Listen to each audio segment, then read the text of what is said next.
Hello, আসসালামু আলাইকুম সবাইকে। কেমন আছেন? আশা করছি সবাই ভালো আছেন এবং সুস্থ আছেন। তো আপনাদেরকে সুস্থ রাখার জন্য আজকে আমার ডায়েট চার্ট থেকে আপনাদের জন্য একটা সিম্পল রেসিপি নিয়ে চলে আসলাম, যেটা কিনা ডিটক্স ওয়াটার। তো চলুন কীভাবে তৈরি করা যায় ডিটক্স ওয়াটার দেখে নিই। তো এই ডিটক্স ওয়াটারটা তৈরি করার জন্য এখানে একটা লেবুর দুইটা সাইডের খোসা ছাড়িয়ে কুচি করে নিয়েছি। আর এখানে নিয়েছি এক টুকরো আদা কুচি করে, নিয়েছি 2 কোয়া রসুনকে কুচি করে, সেই সাথে নিয়েছি দারুচিনি পাউডার হাফ টিস্পুন। তো এখানে আমি পানি নিয়েছি 3 গ্লাস, আর সেই পানিটাকে প্রথমে ফুটিয়ে নিয়েছি। আর এখন সবগুলো উপকরণ দিয়ে দিচ্ছি। সবগুলো উপকরণ দিয়ে এটাকে ফুটিয়ে নিতে হবে 8 মিনিট পর্যন্ত। ঘড়ি ধরে 8 মিনিট পর্যন্ত ফুটিয়ে নেবেন। তারপর এটাকে ছাঁকনির সাহায্যে ছেঁকে নিতে হবে। তো একটু ঠান্ডা হয়ে এলে আমি এটাকে ছাঁকনির সাহায্যে ছেঁকে নিচ্ছি।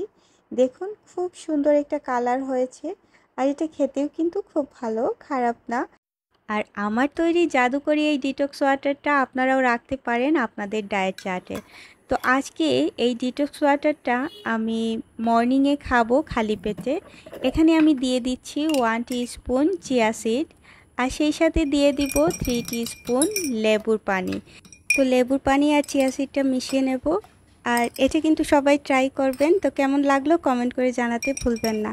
তো সবাই ভালো থাকেন, সুস্থ থাকেন। আল্লাহ হাফিজ।